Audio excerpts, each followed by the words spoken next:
Result आ जाएगा। तो अच्छे से खाना भी नहीं खा पा रहा था कि पता नहीं क्या होगा होगा या फिर नहीं होगा। बस मैं तो यही सोच रहा था कि लगभग जैसे ही रिजल्ट आया, मैंने रिजल्ट देखा तो मेरे खुद का नाम टाइप नहीं हो रहा था उससे। मेरा हाथ ऐसे ऐसे थोड़ा कांपने लग गया था मैं, क्यों नर्वसनेस से। Welcome to nine ultimate. उम्मीद है कि आप सब लोग अच्छे होंगे। अभी हमारे साथ एक सर बैठे हुए हैं जो कि हिंदी मीडियम से है। आए दिन से आज हम बातचीत करने वाले हैं कि कैसे उन्होंने मुखर्जी नगर में रह के तैयारी किया, संघर्ष, बुक लिस्ट, सब कुछ पे चर्चा करने वाले। यदि आप लोग नया चैनल को सब्सक्राइब करें, साथ में कोई भी डाउट हो तो हमारे इंस्टाग्राम पे डायरेक्ट आप लोग मैसेज कर सकते हैं। सबसे पहले सर आपको बहुत बहुत बधाई। बहुत बहुत धन्यवाद। जी सर, अपना नाम और एजुकेशनल बैकग्राउंड बताइए। मेरा नाम गगन सिंह मीना है। जी मैं राजस्थान के सवाई माधोपुर ज़िले का रहने वाला हूँ। जी मैंने हिंदी माध्यम से ये परीक्षा को पास किया है। मेरा ग्रेजुएशन IIT VHU वाराणसी से सिविल इंजीनियरिंग में हुआ है। जी सर, आप हिंदी मीडियम से, कहा जाता है हिंदी मीडियम मतलब रिजल्ट निकालना काफ़ी मतलब कठिन कहा जाता है, तो कैसे सर आपने ये किया? नहीं, ऐसा तो नहीं है कि हिंदी मीडियम से निकालना थोड़ा कठिन है। हाँ, हिंदी मीडियम में कुछ परेशानियां हैं, जैसे रिसोर्स हिंदी मीडियम में उतने अवेलेबल नहीं है जितने इंग्लिश मीडियम में अवेलेबल है। और दूसरा, इंग्लिश मीडियम की तुलना में जो हिंदी मीडियम में जो स्टूडेंट है उनकी संख्या भी काफ़ी कम है। तो अगर हम रेशियो देखें तो जितने स्टूडेंट मेंस में क्वालिफाई होते हैं और उसके कंपेरिजन में हम रेशियो देखें कि मेंस में वो फाइनल में कितने क्वालिफाई होते हैं, लगभग हिंदी मीडियम में भी काफ़ी अच्छा रिजल्ट रहता है। मीडियम मैं मानता हूँ कि कोई इशू नहीं है। जैसे मैंने भी इंग्लिश मीडियम से अपना ग्रेजुएशन किया था, लेकिन मैं हिंदी मीडियम में ज़्यादा कंफर्टेबल था। अगर मैं इंग्लिश मीडियम को ही चूज करता तो हो सकता है कि शायद मेरा सिलेक्शन ना होता। तो इसलिए कोई मीडियम को इशू बिल्कुल नहीं बनाना चाहिए। हाँ, जो रिसोर्स की बात आती है तो थोड़ा जो इंग्लिश मीडियम के जो रिसोर्स है उनको भी हमें पढ़ लेना चाहिए। जैसे मैंने भी इंग्लिश मीडियम के काफ़ी जो रिसोर्स थे जी वो भी पढ़े थे। जी सर, जब आपका रिजल्ट आया तो वो दिन पूरा कैसा रहा और सबसे पहले आपने किसे कॉल किया? वो रिज़ल्ट आया था तो उस दिन मैं यहीं पे था दिल्ली में, इस जी रूम में मैं बैठा हुआ था। वो एक दिन पहले से ही हो चुका था कि आज रिज़ल्ट आने वाला है और शायद 2 बजे तक रिज़ल्ट आ जाएगा। तो अच्छे से खाना भी नहीं खा पा रहा था कि पता नहीं क्या होगा होगा या फिर नहीं होगा। बस मैं तो यही सोच रहा था कि एक बार लिस्ट में मेरा नाम आ जाए। तो जैसे ही लगभग 1 डेढ़ बजे के लगभग जैसे ही रिज़ल्ट आया, मैंने रिज़ल्ट देखा तो मेरे खुद का नाम टाइप नहीं हो रहा था उससे। मेरा हाथ ऐसे ऐसे थोड़ा कांपने लग गया था मैं, क्यों नर्वसनेस अपने आप होती है। पूरी 1 2 साल की अपनी मेहनत उसके ऊपर ही डिपेंड होती है। जब मैंने रिज़ल्ट देखा, पहले पहले खुद से चेक किया, फिर दोबारा मैंने PDF डाउनलोड की, फिर हिंदी में भी मैं PDF डाउनलोड किया UPSC की वेबसाइट से। तब हाँ, अपना अपना ही नाम है। मैं अपने पिताजी को उसके बाद कॉल किया, उनको बताया। जैसे ही मैं कॉल किया तो थोड़ा जो भावनाएं होती है, जो भावुकता होती है, वो अपने आप आने लगती है। और उसके बाद आसपास के लोग, रिलेटिव्स, फ्रेंड्स, जितना भी अपना जो सर्कल था उन सब से मुझे फ़ोन आने लगे तो जो काफ़ी। कॉल नहीं भी करते होंगे उसका भी कॉल आने लगा होगा सर उसके बाद? हाँ, वो तो होता ही है कि जैसे हम प्रिपरेशन में रहते हैं तो हमको काफ़ी सारी चीज़ छोड़नी पड़ती है। फ्रेंड्स हो, रिलेटिव्स हो, सब लोगों का जो सारी कॉल है या फिर सोशल मीडिया है, उन सभी से हमको दूर रहना पड़ता है। जी तो जैसे ही मेरा सिलेक्शन हुआ तो उन सब से बात हुई। और जब मैं कॉलेज से आया था तो मैं ये सोच के आया था कि जिस दिन मेरा सिलेक्शन होगा उसके बाद ही मैं सोशल मीडिया के ऊपर अपनी पोस्ट डालूंगा। अच्छा तो अच्छा 4 साल के बाद मैं सोशल मीडिया पर फिर से एक्टिव हुआ और रिजल्ट के बाद ही अपनी 4 साल के बाद फिर पोस्ट डाली। अच्छा। एपीएस मिली सर आपको? सर, आपने पूरे दिन का टाइम टेबल बताया था कि नए एस्पिरेंट जो तैयारी करे उसको कुछ सीखने को मिले, और आम तौर पे इस एग्ज़ाम के लिए कितनी देर पढ़ाई करनी चाहिए? वैसे मेरा मानना है कि मैं कभी ऐसे घंटे से लग लग के कभी पढ़ाई नहीं किया कि मुझे दिन में 12 घंटे पढ़ना है या फिर 13 घंटे पढ़ना है। मैं ये सोचता था कि मैंने जो लास्ट डे था उसमें अपना जो समय है उसको कहाँ पे बर्बाद किया है। काफ़ी बार होते हैं कि हम सोशल मीडिया पे फ्रेंडों के साथ इधर उधर घूमने में अपना समय बर्बाद कर देते हैं। जी तो जी मैं उन सारी चीज़ों को अवॉइड करता था और ये मानता था कि घंटों के हिसाब से पढ़ाई मत करो, ये करो कि जो हम समय है उसको बर्बाद ना करें। तो अगर हम अगले जो पिछले दिन हमने अगर 2 घंटे इधर उधर ख़राब किए तो मैं कोशिश करता था कि जो आज वाला दिन है फिर जो कल वाला दिन होगा उसमें मैं ये 2 घंटे को ख़राब ना करूँ। फिर 1 घंटे ख़राब हुआ, फिर आधा घंटे ख़राब हुआ। तो इस प्रकार से मैं अपना शेड्यूल रखता था। बाकी जैसे मैं कोचिंग भी नहीं किया था तो मुझे पता था कि कौन कौन सी चीज़ थोड़ा पढ़ना है। कभी कभी उसमें थोड़ा अपने को टाइम लग जाता है क्यों काफ़ी चीज़ों का पता हमको नहीं होता है। तो जैसे जैसे मैं इस एग्ज़ाम में आगे बढ़ता गया, खुद से क्वालिफाई हुआ, पहली बार मैं इंटरव्यू तक पहुंच गया तो खुद के अंदर थोड़ा मोटिवेशन मिला। बाकी यूट्यूब पे काफ़ी सारे रिसोर्स अवेलेबल है। मार्केट में काफ़ी सारी प्लेटफॉर्म ऐसे है जो हमको फ्री में काफ़ी चीज़ प्रोवाइड करते हैं, वहाँ से हम अच्छे से तैयारी कर सकते हैं। जी। सर कोचिंग से याद आया मुझे, सर इस एग्ज़ाम के लिए कोचिंग करना ज़रूरी है क्या या खुद से हो सकता है? मैं मानता हूँ कि कोचिंग कोई इसमें बिल्कुल फैक्टर नहीं है कि आप कोचिंग करके ही आपका सिलेक्शन होगा, क्योंकि मेरे काफ़ी सारे फ्रेंड्स हैं वो कोचिंग किए थे लेकिन उनका अभी तक सिलेक्शन नहीं हुआ। और मैं कोचिंग नहीं किया क्योंकि मुझे पता था कि कोचिंग में हमको 1.5 या 2 साल लगभग कोचिंग टाइम ले लेती है, उसके बाद पढ़ना अल्टीमेटली हमको ही है। इसलिए अगर खुद की अंदर वो जिज्ञासा हो, लगन हो और एक मेहनत करने का जो संकल्प हो, अगर वो हमारे अंदर है तो हम बिना कोचिंग के भी इस एग्ज़ाम को क्वालिफाई कर सकते हैं, जैसा कि काफ़ी सारे स्टूडेंट करते हैं और जैसे मैंने भी बिना कोचिंग के किया है। अच्छा। सर जैसा कि यदि बात किया जाए यूपीएससी एग्ज़ाम के लिए तो एनसीईआरटी का सर इसमें क्या योगदान है सर? नहीं, एनसीईआरटी का योगदान तो रहता है, लेकिन अगर पूरी तरीके से हम एनसीईआरटी के ऊपर ही डिपेंड हो जाए तो इस एग्ज़ाम को पास करना भी थोड़ा कठिन हो जाता है, क्योंकि यूपीएससी बेसिक के साथ साथ जो कंटेम्प्रेरी जो इश्यू होते हैं, करंट अफेयर होती है, उनके साथ भी जो मुद्दे हैं उनको अलाइन कर देती है। बाकी कुछ जो सब्जेक्ट है उनमें एनसीईआरटी का काफ़ी अच्छा रोल है। जैसे ज्योग्राफी की मैं सारी लगभग एनसीईआरटी पढ़ा था, उसके अलावा मैं कोई भी स्टैंडर्ड बुक नहीं पढ़ा। अब जैसे पॉलिटी की बात करते हैं तो पॉलिटी में लक्ष्मीकांत ही सब लोग पढ़ते हैं, तो उसमें एनसीईआरटी का थोड़ा महत्व कम हो जाता है। ऐसे ही हिस्ट्री के अंदर हम सब लगभग स्पेक्ट्रम पढ़ते हैं, या फिर जो आर्ट एंड कल्चर के लिए नितिन सिंघानिया पढ़ते हैं, तो हिस्ट्री में भी फिर जो एनसीईआरटी है उनका रोल काफ़ी कम हो जाता है। तो इस प्रकार से जो एनसीईआरटी का अपना महत्व है, लेकिन पूरी तरीके से एनसीईआरटी के ऊपर डिपेंड होना इस एग्ज़ाम को पास करने के लिए सफिशिएंट नहीं है। अच्छा अच्छा। सर जैसे कि मैं देख रहा हूँ कई सारे ऐसे मेरे भी दोस्त हैं जो कि 4 अटेम्प्ट 5 अटेम्प्ट से मतलब यूपीएससी दे रहे हैं सर, उसका प्रीलिम्स अभी तक नहीं हुआ, तो मतलब क्या वजह है सर?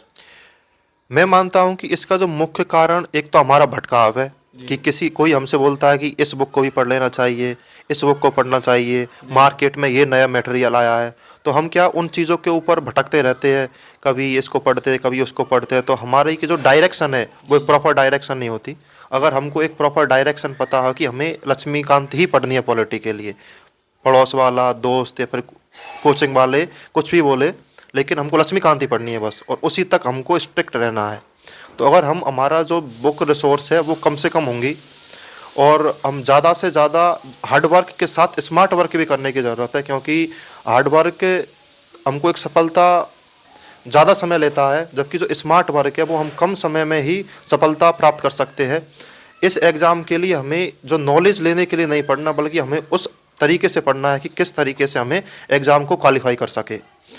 जैसे मान लो कि ज़्यादा क्वेश्चन अभी पॉलिटी से आते हैं या फिर इकोनॉमी से आते हैं, तो हम उसी तरीके से उनको टाइम अलॉट करें ताकि हमको जो कॉस्ट बेनिफिट है उस आधार पे हो।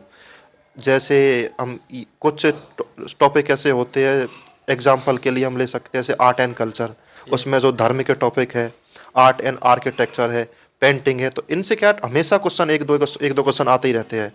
तो ऐसे टॉपिकों को हम बिल्कुल ना छोड़ें, एक आइडेंटिफाई कर ले। आज जो प्रीलिम में एक जो मेन फैक्टर सीसेट का भी हो गया है, काफ़ी सारे स्टूडेंटों का सीसेट क्वालिफाई नहीं होता, वो सीसेट को थोड़ा हल्के में ले लेते हैं कि इसमें तो बस 33% ही पासिंग मार्क्स है। लेकिन मेरा मानना है कि ऐसा बिल्कुल ही नहीं लेना चाहिए, क्योंकि जब हमारा सीसेट ही क्वालिफाई नहीं होगा तो फिर हम आगे की जो मेंस एग्ज़ाम है वही नहीं दे पाएंगे। इसलिए जो यूपीएससी का जो लगातार जो पैटर्न चेंज हो रहा है, वो बेसिक के साथ साथ जो कंटेम्प्रेरी इश्यू है, 1-2-3 साल के जो करंट अफेयर है, उन सभी को जो पूछ रहे हैं उनको साथ मिलाकर ज़्यादा से ज़्यादा हम प्रैक्टिस करें। अगर हम एक साल में 30-40 टेस्ट अगर हम दे देंगे तो मैं मानता हूँ कि जो क्वेश्चन सॉल्व करने का तरीका कैसा होगा वो सबसे ज़्यादा इसमें एक और ज़रूरी होता है। हाँ, और एक चीज़ होती है कि हम जो प्रीवियस ईयर क्वेश्चन है यूपीएससी के, उनको इतना महत्व नहीं देते, जबकि उनका काफ़ी ज़्यादा महत्व होता है, क्योंकि क्वेश्चनों से हम ये समझ सकते हैं कि क्वेश्चन क्या है, हाँ किस प्रकार के क्वेश्चन पूछे जा रहे हैं, क्वेश्चनों की लैंग्वेज कैसी होती है। काफ़ी बार जो लैंग्वेज होती है वही हमें क्वेश्चन को सॉल्व करने में मदद कर देती है। जी सर, प्रीलिम्स के लिए स्ट्रेटजी बताइए कई नए एस्पिरेंट वगैरह के लिए। अब प्रीलिम्स के लिए जो स्टैंडर्ड बुक है वो तो लगभग सभी को पता होती है कि ये सारी बुक पढ़नी है। जी। और बुक पढ़ने के अलावा मैं मानता हूँ कि हमारा एक टाइम फ्रेम हो।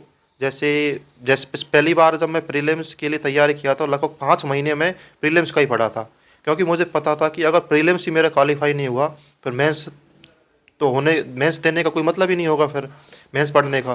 तो पूरा अगर हमको थोड़ा भी डर है कि प्रीलिम्स हम कैसे क्वालिफाई करेंगे, तो हम एक बार 3 से 4 लगभग 5 महीने हम प्रीलिम्स के लिए डिवोट करें। उसमें साथ साथ जैसे हम 1 महीने का शेड्यूल बना सकते हैं पहले, एक जो लॉन्ग शेड्यूल होता है कि 1 महीने में हमको पूरा लक्ष्मीकांत और स्पेक्ट्रम दोनों ख़त्म करना है। उसके अलावा हम वीकली शेड्यूल बनाएं कि 1 वीक में मुझे इतना पढ़ना है, और उसके आधार पर हम टेस्टों की प्रैक्टिस करें। साथ साथ जैसे हम पढ़ते जाए, टेस्टों की प्रैक्टिस करते जाए, प्रीवियस ईयर क्वेश्चन देखते जाए कि हम सही डायरेक्शन में चल रहे हैं या फिर नहीं चल रहे हैं। इसके अलावा जो करंट अफेयर है उनका भी काफ़ी बड़ा रोल होता है। उनको हम ऐसे ना छोड़े कि जो 365 आएगी पूरे साल की उसको एक साथ पढ़ लेंगे, क्योंकि अगर हम मंथली जो करंट अफेयर है उनको पढ़ते रहेंगे तो जो हमारा वोज है वो काफ़ी कम होगा, और इश्यू को समझने में हमें काफ़ी अच्छी जो इश्यू है उनको समझने में हमें कोई दिक्कत नहीं होगी। इसके साथ ही जो एलिमिनेशन टेक्निक है उन पे भी हमको काम करने की ज़रूरत है कि क्वेश्चन को कई बार हम पढ़ने में गलती कर देते हैं, कई बार भरने में गलती कर देते हैं। कई बार ऐसा होता है कि हम क्वेश्चन को अच्छे से समझ लिए, अच्छे से पढ़ लिए, लेकिन थोड़ा नर्वसनेस हड़बड़ाहट इस टाइप की होती है कि क्वेश्चन वहाँ गलत हो जाता है। तो इन सारी चीज़ों एग्ज़ाम में ना हो, इसकी प्रैक्टिस हमें घर पे ही करने की ज़रूरत होती है। घर पे हम एग्ज़ाम का पूरी तरीके से माहौल हो, 2 घंटे पूरा बैठ के हम प्रैक्टिस करें, क्योंकि ईमानदारी खुद के अंदर होती है। जब हम कमरे के अंदर टेस्ट देते हैं तो देखने वाले हम ही होते हैं। इसलिए जो सेल्फ ऑनेस्टी होती है उसको अपनाएं, 2 घंटे बिल्कुल प्रैक्टिस करें। मैं तो 2 घंटे की बजाय 1 घंटे 50 मिनट में कोशिश करता था कि पेपर ख़त्म हो जाए, क्यों 10 मिनट एग्ज़ाम में भरने का, इधर उधर का वो डिस्ट्रैक्शन, वो सारी चीज़ होती है। तो इन सारी चीज़ों का अगर हम उपयोग करें तो मैं मानता हूँ कि प्रीलिम पास हो सकता है। सर नए एस्पिरेंट आंसर राइटिंग की तैयारी सर मतलब कब से शुरू करें या फिर कैसे करें? हाँ, जो मेंस एग्ज़ाम है उसमें आंसर राइटिंग का काफ़ी बड़ा योगदान रहता है। जी सबसे पहले जैसे हम अब काफ़ी लोग बोलते हैं कि पहले दिन से ही आंसर राइटिंग कर देनी चाहिए, लेकिन मैं मानता हूँ कि अगर आपके पास नॉलेज नहीं है तो आंसर राइटिंग का कोई महत्व नहीं रहेगा। आपने एक बार पढ़ा, पढ़ने के बाद उसी का आपने आंसर राइटिंग की तो फिर वो तो जो रट के छापने वाली एक तरीका हुआ। पहले आप एक सब्जेक्ट का पूरा सिलेबस पढ़ ले, पढ़ने के साथ साथ ये देखते रहे कि यूपीएससी की जो मेंस एग्ज़ाम है उसमें किस प्रकार के प्रीवियस ईयर क्वेश्चन पूछे गए हैं, क्यों वहाँ से काफ़ी बार प्रीवियस ईयर क्वेश्चन रिपीट होने लग जाते हैं। और एक शुरू में आप लगभग 5 से 6 महीने एक बार पढ़ ले, उसके बाद आप एक एक आंसर राइटिंग स्टार्ट करें। जैसे मैंने शुरू में एक एक क्वेश्चन रोज़ लिखता था। मैं, हमारे 2 लोगों का एक ग्रुप था, जब हम साथ साथ मिलते थे तो ये था कि रोज़ हमको एक एक क्वेश्चन लिख के लाना है। वो कोई भी कंडीशन हो, किसी भी तरीके का हो, फ़ोन पे हम काफ़ी बार हम डिस्कशन कर लेते थे। जैसे क्वेश्चन मैंने लिखा, लिख के मैंने उसको पोस्ट कर दिया, उसने क्वेश्चन लिखा, उसने लिख के मुझे पोस्ट कर दिया। एक दूसरे का हमने आपस में एवेल्यूएशन कर लिया कि इसमें इस प्रकार के पॉइंट और वैल्यू एडिशन इसमें हो सकता है। अब ये सारा तरीका अगर हम 4-5 महीने करते हैं और उसके बाद प्रीलिम्स के बाद अगर मेंस होता है तो मेंस के बाद हम एक टेस्ट सीरीज ज्वाइन कर ले। फिर टेस्ट सीरीज के साथ हम यूपीएससी के जो प्रीवियस ईयर क्वेश्चन है उनकी भी प्रैक्टिस करें, क्योंकि प्रीवियस ईयर क्वेश्चन का काफ़ी बड़ा योगदान रहता है इस एग्ज़ाम में, विशेष रूप से मेंस में। और इथिक्स और जीएस बने, उनमें तो जो प्रीवियस ईयर क्वेश्चन है काफ़ी बार रिपीट भी होते हैं। इसलिए फिर जो टाइम फ्रेम है उस टाइम फ्रेम में हम टेस्ट सीरीज ज्वाइन करें। टेस्ट सीरीज पहले टॉपिक वाइज हो, फिर फुल लेंथ टेस्ट हो। तो इस प्रकार से एक अलग जो लॉन्ग मतलब एक शॉर्ट रणनीति के बजाय हमें एक लॉन्ग रणनीति अपनाने की ज़रूरत होती है कि पहले हम एक एक 2-2 क्वेश्चन लिखें, उसके बाद हम कोचिंग में जाके या फिर खुद से जो टेस्ट सीरीज लिख लें। जी आमतौर पर सर इस एग्ज़ाम की तैयारी के लिए कितना समय लगता है सर, एक मतलब सिलेबस को पढ़ने में? ये थोड़ा पर्सन टू पर्सन थोड़ा डिपेंड इसमें करता है। काफ़ी स्टूडेंटों का पहले अटैम्प्ट में हो जाता है, काफ़ी का दूसरे अटैम्प्ट में होता है, और जैसे मेरा तीसरा अटैम्प्ट में हुआ था। इस एग्ज़ाम में जो एक मेन फैक्टर गाइडेंस का होता है। अगर आपको प्रॉपर गाइडेंस पता है कि आपको इतनी ही बुक पढ़नी है, ये सारी चीज़ पढ़नी है, तो आपको क्वालिफाई करना थोड़ा आसान हो जाता है। मेरे केस में ऐसा कोई मेरा जानने वाला भी नहीं था कि जिसने पहले से यूपीएससी क्वालिफाई। आपने सर कितने दिन में मतलब सिलेबस पूरा पढ़ लिए थे? लगभग मुझे 1 साल लगी थी इसके पूरे सिलेबस पढ़ने में। बाकी जो मेरा ऑप्शनल सब्जेक्ट था मैथमेटिक्स था, तो उसका क्या सिलेबस काफ़ी ज़्यादा लेंथी होता है, तो उसको पढ़ने में ज़रूर मुझे टाइम लगा था। जब मैं पहली बार मेंस लिखा था 2019 में, तभी भी मेरा मेंस का जो सिलेबस है वो कंप्लीट नहीं हुआ था, तो 2-3 टॉपिक मैं छोड़ के गया था। तो उसका फिर मुझे खामियाजा भुगतना पड़ा, क्योंकि फिर मेरे जो ऑप्शनल सब्जेक्ट है उसमें मार्क्स कम रह गए थे। अच्छा, नए एस्पिरेंट सर ऑप्शनल का चयन कैसे करें?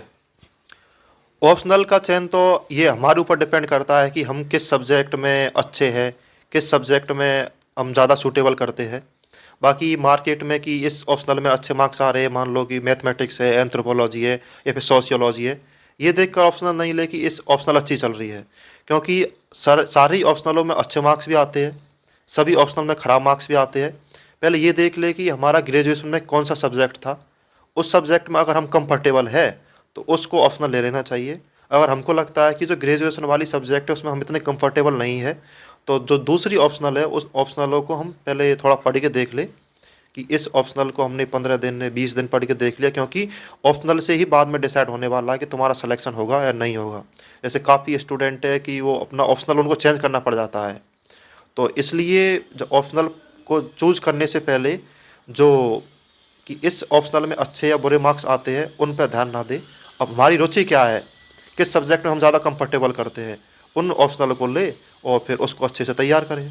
जी सर, आपने इंटरव्यू की तैयारी कैसे किया था? वैसे इंटरव्यू की तो कोई खास तैयारी तो ऐसे होती नहीं है। जैसे एक हमारा सर्कल बन गया था 7 से 8 लोगों का, जो इस बार Selected थे मेंस हाँ, में। जो मेंस में सेलेक्टेड थे और इंटरव्यू देने वाले थे। जी। बाकी जैसे इंटरव्यू के अलग अलग पोर्शन होते हैं, जैसे खुद के ऊपर है अपना, फिर कॉलेज में तुम कहाँ से ग्रेजुएट किए हो। जैसे मेरा आईआईटी वाराणसी से था, तो वाराणसी काफ़ी बड़ा टॉपिक बन जाता है एक। उसके अलावा आईआईटी से था तो आईआईटी का बन जाता है, खुद की होम डिस्ट्रिक्ट का बन जाता है, होम स्टेट का बन जाता है, और हमारी जो हॉबीज़ होती है, सर्विस प्रेफरेंस होती है, उनका बन जाता है। तो ये तो हो गया कि इस तरीके से हमको मटेरियल तैयार करना है। जो प्रिपरेशन की बात आती है कि उसमें मेन चीज़ होती है हमें पर्सनालिटी के ऊपर काम करना, कि हमें किस तरीके से बोलना है, जो अलग अलग टाइप के जो इश्यू है उनके ऊपर हमारी राय क्या है। तो उन सारी चीज़ हम 4-5 लोग मिलके एक दूसरे का मॉक इंटरव्यू लेते थे आपस में, कि 5 लोग, और बिल्कुल इसी प्रकार की सीरियसनेस रहती थी जैसे जो ओरिजिनल इंटरव्यू में रहती है, उसी प्रकार के जेस्चर पोस्चर वो सारी चीज़ उसी तरीके की रहती थी। उसने मुझे काफ़ी हेल्प किया, क्योंकि वहाँ से हम अच्छा फीडबैक भी ले सकते हैं। फिर आप रिकॉर्ड भी कर लो अपना वीडियो, उसके बाद उसको सुन भी लो कि हाँ मैं कहाँ पे गलती कर रहा हूँ, मैं बोलने में गलती कर रहा हूँ, या फिर मैं काफ़ी बार ऐसा होता है कि हमारे जो कुछ शब्दों का चयन है वो काफ़ी गलत हो जाता है, या फिर कुछ शब्द हमारे रिपीट होने लग जाते हैं।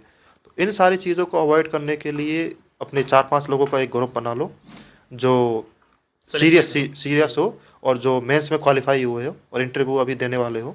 तो उनसे क्या हमको काफ़ी उनका नॉलेज भी अच्छा रहता है, सब लोग सेम लेवल के रहते हैं, एक दूसरे की क्या कमी है क्या स्ट्रेंथ है, उनके ऊपर अच्छे से बात कर सकते हैं। कुछ ऐसे क्वेश्चन होते हैं कि जो लगभग फिक्स टाइप के क्वेश्चन होते हैं कि हम अपना इंट्रोडक्शन है, अपने ज़िले का इंट्रोडक्शन है, देश का इंट्रोडक्शन है, या फिर देश की जो अलग अलग समस्या है, करंट अफेयर के जितने सारे इश्यू है उनके ऊपर एक प्रॉपर राय बनाना। तो ये सारी चीज़ हम खुद से अगर प्रैक्टिस करें और ज़्यादा से ज़्यादा जो पढ़ने की बजाय बोलने की प्रैक्टिस करें, तो इसमें काफ़ी ज़्यादा हेल्पफुल रहता है। Thank you sir. Thank you sir.